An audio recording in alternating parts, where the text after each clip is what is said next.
Excellent. So, hey, Jeff, thanks again for agreeing to do this interview. I got really excited when I learned about your book, and I learned that it was for leaders, and it's also something that's for work.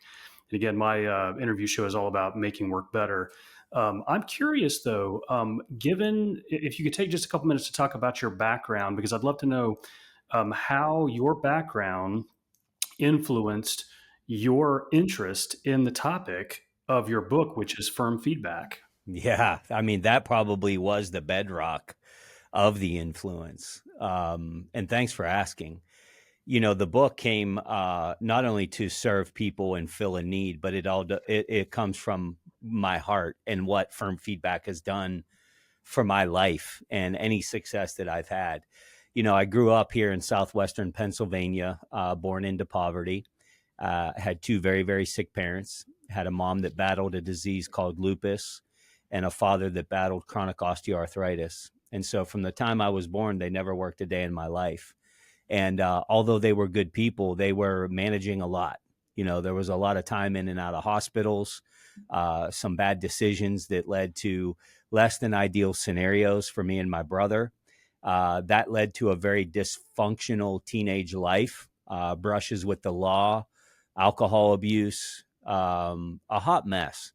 And my parents, I mean, it wasn't that they didn't care and they didn't love us, but they were literally fighting for their lives. And Mm. so I knew I wanted more, Will. I knew I wanted more. I knew I wanted my life to be different. I knew I wanted it to be different for my family that I didn't even have yet, but I didn't know what to do.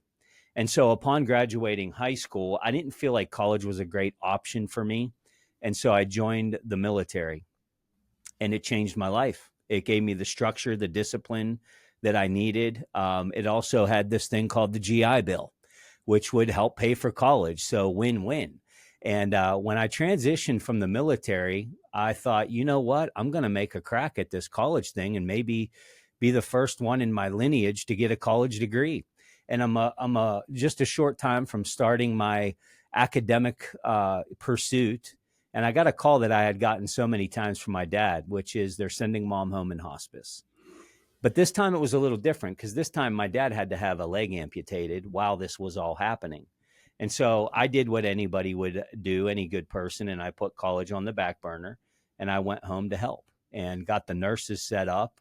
Certainly didn't want to be a burden on my family. So I was just looking for a seasonal job, and didn't have a lot of skill. So I was looking for a blue collar job, and I found one as a route delivery truck driver at Cintas Uniform Company. And what I thought was going to be a seasonal job ended up being a nearly 25-year career where I grew through the ranks of that Fortune 500 company. And I'd love to tell you that I got 12 promotions in 24 years because I'm amazing. Certainly, I worked hard, but it was at the hand of leaders. It was at the hand of leaders that made huge deposits in my life that earned them the right to give me the tough feedback that I needed to go from this uneducated, lack of direction kid into a senior leader at a Fortune 500 company. And as I grew in that company, I wanted to pay it forward. So I became uber passionate about leadership and paying it forward. When I decided to write a book, I knew this had to be the subject because it's transformed my life and it's transformed so many. And I want to make sure that leaders have the framework to do the same thing that many have done for me. Yeah, and I think this topic is honestly one of the missing pieces in a lot of leadership books these days. I mean, the only other one I can come to mind that really hit big in the last, say, 10 years that's kind of related to this topic would be something like Radical Candor, which I know I read probably about 10 or so years ago and thought it was really good. Now, here's my question though. When you see a deficit of, well, again, what you call firm feedback, which is, I assume, the good kind of feedback, do you see that there is a lack of giving feedback at all? Like, do we see a deficit of that? Or is it just that people are always giving feedback in the workplace? It's just, man, they're doing a terrible job of it. Or is it a combination of those two things? It's definitely a combination. This fragile world piece, it's very real. It's fragile, and so leaders are less confident to give feedback in fear of fallout. You have quiet quitting that's happening. This is costing the global economy $9 trillion a year. You have the great resignation. Most every leader listening probably has a requisition open. Becoming fully staffed is harder than ever before. Retaining top Mhm. talent is harder than ever before. We're a post-pandemic workforce. Do we stay in the office? Do we stay remote? What are we doing? If we come back in the office, people are going to quit. There's all of this fragile tension. Then combine that with more generations in the workforce than ever before. You got the Gen Zs, you got the millennials, you got the boomers. They all act different. They all want different. Leaders are less confident to give feedback, but then you have the leaders that think they're doing it well, and they're not. There was a recent Gallup poll where they polled all of these leaders and they asked them the question about feedback. 65% of the leaders polled said they felt like they delivered effective feedback on a routine basis. Their subordinates were asked the same question to the tune of only 21% of them said that they even received any feedback in the last 7 days. So there's some naivety here from a leadership standpoint that we think we might be doing it right. But the framework of the book is to make sure, one, that you know the importance of feedback, but then to realize that all feedback is not created equal. So the short answer to your question is I'm seeing all of the above. And all the people that have been through our workshop over the last 5 years, which is where the book came from, a common theme that we hear is the topic of feedback is not new news to me, Jeff, but nobody's really teaching how to deliver it. Even the great book, The Five Levels of Leadership, in level 3, we hear about the importance of it, but it doesn't take a deeper dive into how do you deliver it. And that's the gap I'm hoping to fill. Yeah, that makes sense. You touched on something interesting that I want to kind of open up a little bit, and that is the idea of different generations at work. So, for the audience, the reason that we made each other's acquaintance is thanks to Tim Elmore, who has been a leadership author for a number of years, decades really. And he wrote a book that actually helped him launch a few years ago called A New Kind of Diversity, which is all about generational diversity in the workplace and like how do the different generations get along. When I went through your book this week, I did notice, hey, I recognize that statement. That's some research from Tim's book. What is it about Tim Elmore's research and findings on generational diversity in the workplace helps inform your ideas on giving good feedback in the workplace? Yeah, Tim and I have had this conversation. I love the depth that Tim goes because when Tim breaks down the different generations, he's allowing us to have awareness. We're all a product of environment exposure, whether that's how you look. Some people didn't grow up with a cell phone in their hand, some people didn't grow up with TikTok. Some people grew up with fax machines and, the Blackberry, right? Yeah. Tim does a great job laying the groundwork of we can't treat everybody the same. But I do believe at the essence, whether it is generational, and look, this topic of feedback transcends even generational challenges. There's people on your team right now that are battling substance abuse. There are people right now that are battling an abusive spouse. There are people right now that have somebody they love deeply that has been diagnosed with a terminal disease. Like these are the things that we're leading through, which makes it very fragile. And so the key to all of this is setting this groundwork of earning the right, because we all face these different challenges. But the generational work that Tim is doing, it's changing the game because he's giving us an awareness that this is real, it does exist, and we can't go into this with bias. But at the heart of it is we got to meet people where they are and lead them appropriately. Yeah, it makes sense. I've had a number of direct supervisor roles throughout the years in which it's been a generation removed, the person reporting to me. And I can tell you that there was some feedback that I gave. This was a number of years ago to someone who, again, was a generation removed, a generation younger. So that I'm a Xer. This would have been a millennial. And I remember giving the feedback. And at the time that I was giving the feedback, I thought, okay, let me just give some very firm, fair let me give some radical candor. Let me give some firm feedback. And the way that that was met was not what I expected, because if I had been giving that exact same feedback, exactly how I delivered it and everything, to a person that was my generation, there was a 99% chance that that person would be like, all right, I get it, I get it. Like they would have actually taken it well, like even if they hadn't changed their behavior immediately necessarily, they would have taken it pretty well. In this case, as I delivered this particular feedback in the manner that, again, would have worked for someone Gen X or older, the person's reaction absolutely stunned me. Instead of saying, okay, I get it, I see what you're saying, okay, it was, what, I can't believe you're talking to me this way. I'm going to have to take the rest of the day off to recover from this. I'll let you know when I feel like coming back to work. I'm thinking, you're taking off work because I gave you, again, if this had been my generation or older, they'd been like, all right, well, don't let the door hit you on the way out. You're done here. So do you see, when it comes to delivery, because sometimes it could be the content of the feedback, when it comes to the delivery, especially, do different generations at work need feedback delivered differently? Yeah, I think even within the generations, they need feedback delivered differently. You could have a baby boomer that has maybe a way of thinking, but you're onboarding them into your company.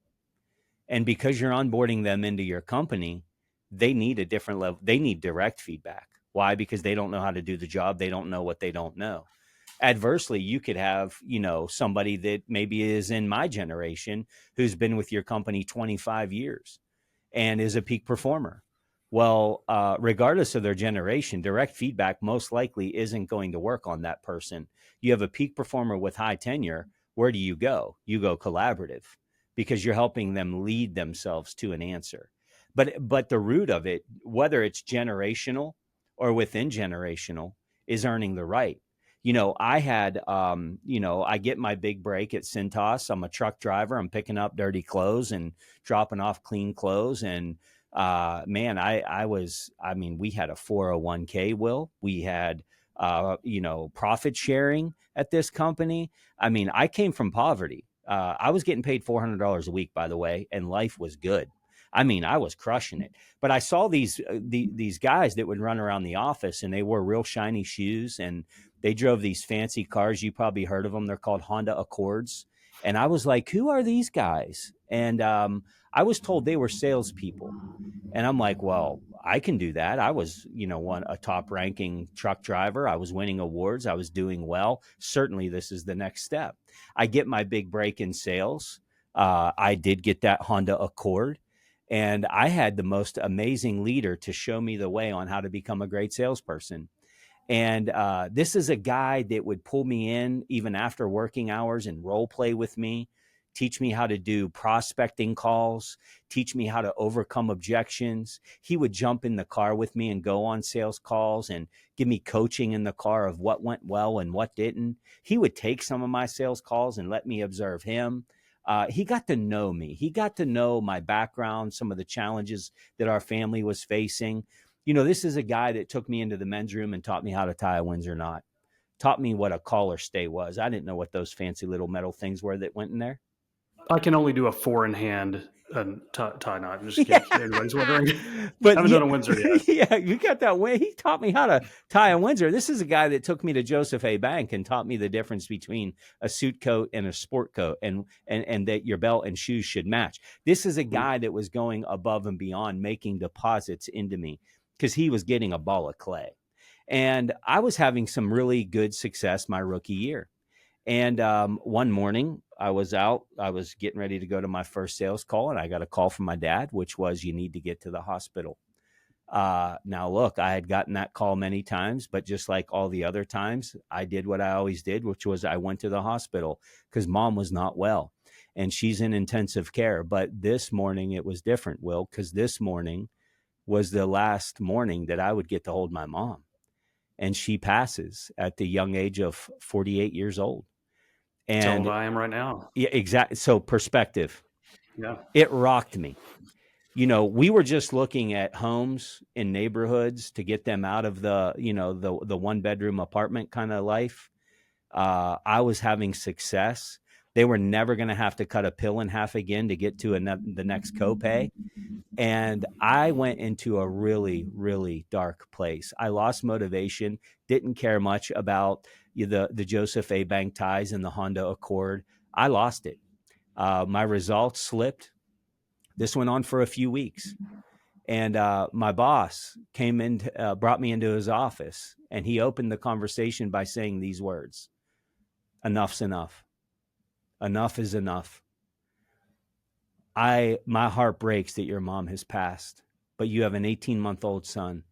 You've told me why success is important to you, and you have a family that is counting on you to win. And you're one of the best prospects that I've had on my team in a long time. You have so much potential, and I'm not going to let you throw it away." He said, "But you do have a choice. You can either do and become who I know you can be, or if you continue down this road, you won't be on my team."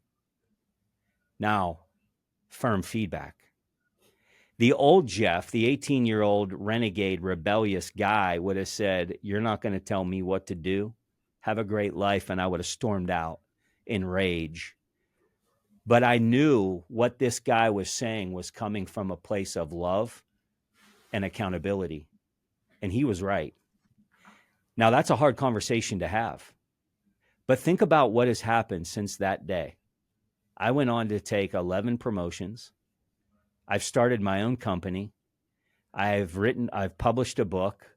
I don't say that to be braggadocious, but what I think about many times and have gotten emotional often about it is, what if he didn't?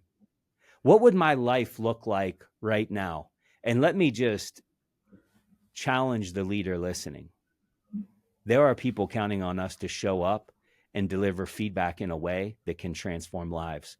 We are all a product of the feedback we've been given or the feedback that's been missing. That's who we are.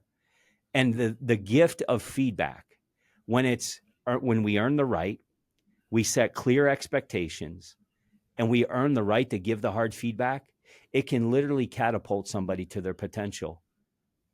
But what if we don't? What if we don't Mm. do this well? It could have cost me who I am today.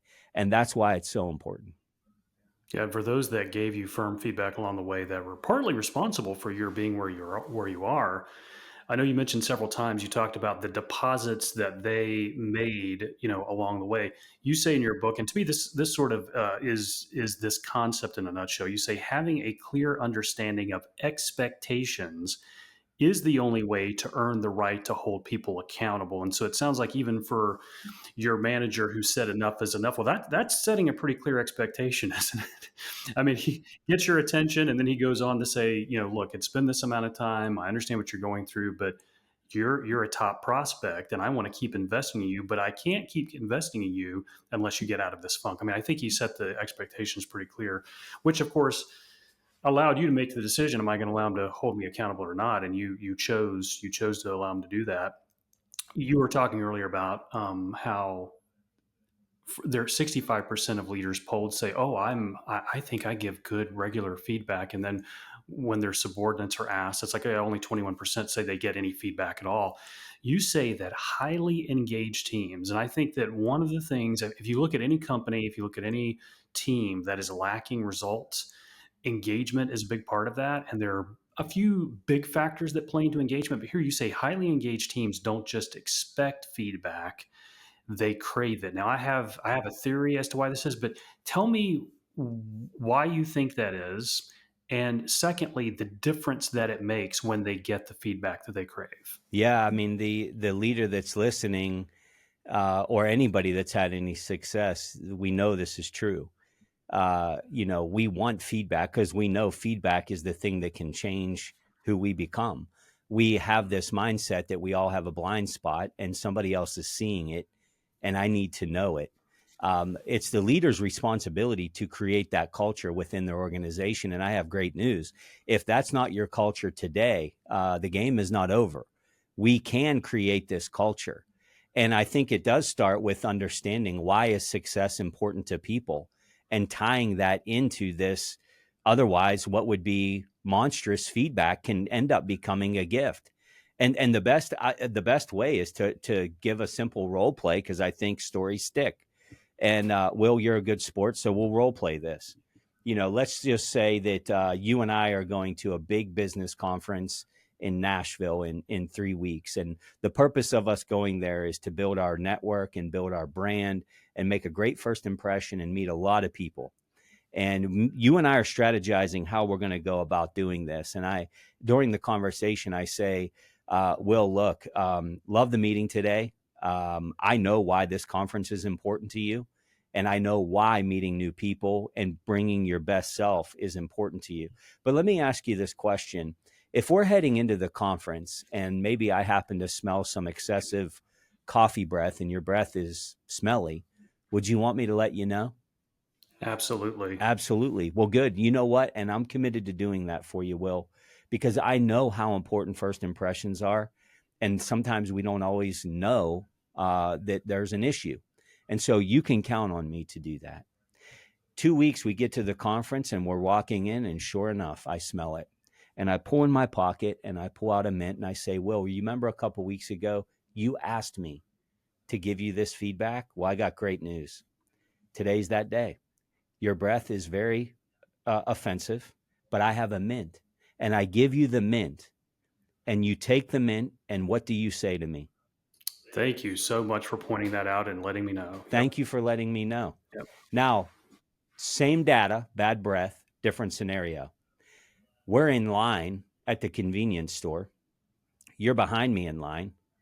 I turn around and I say, Sir, your breath stinks.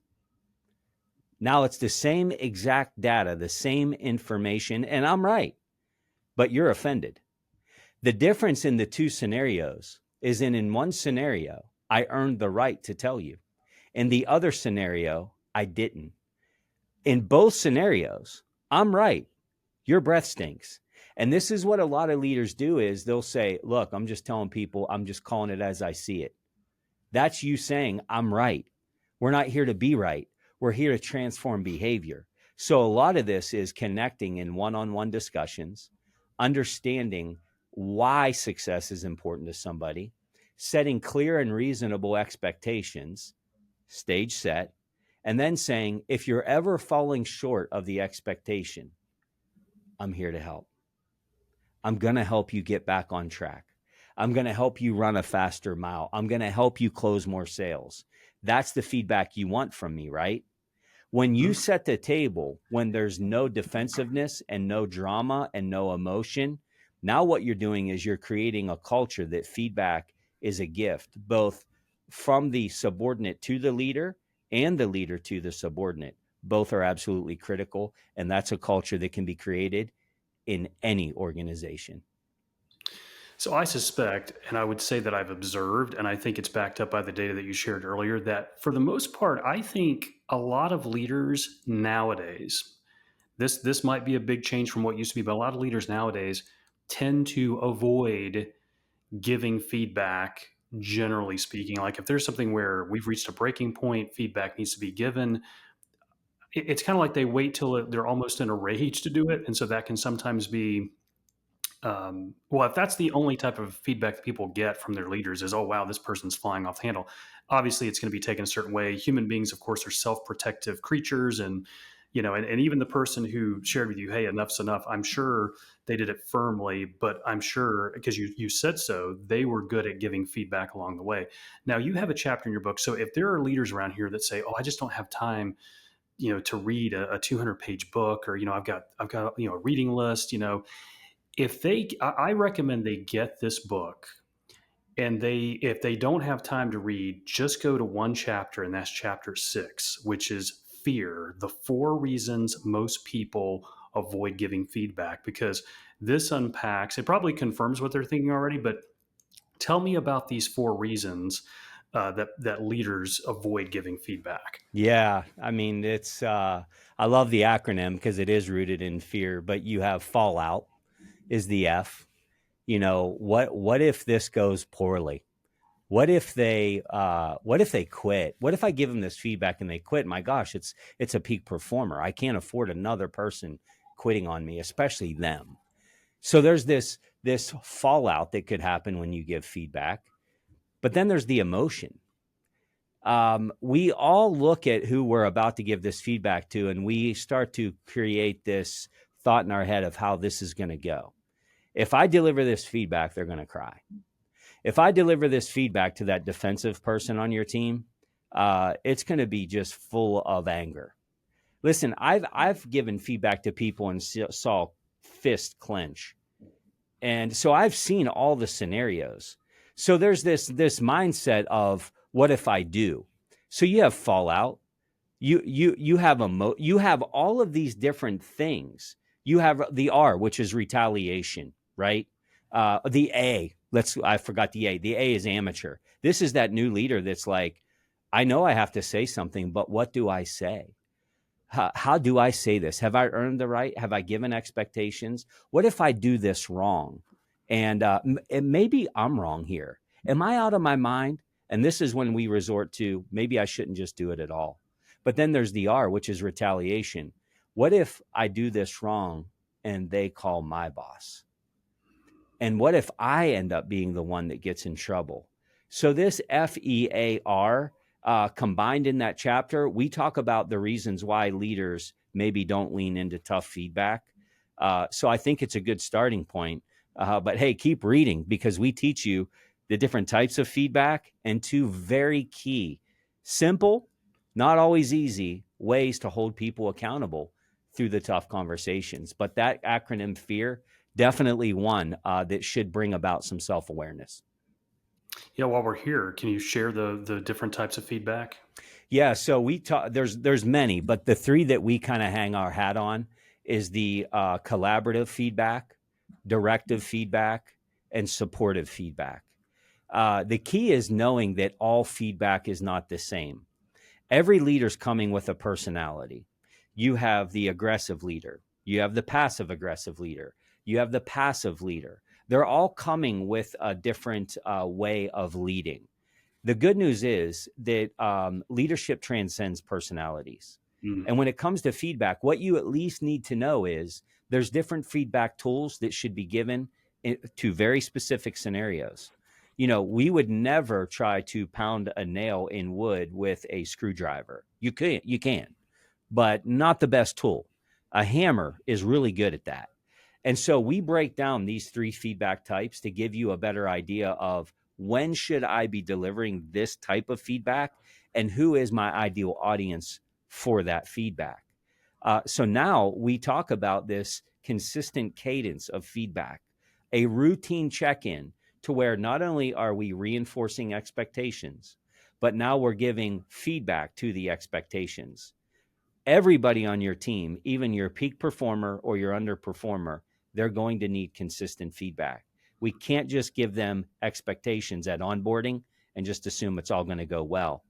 Ongoing feedback, knowing that there's multiple times.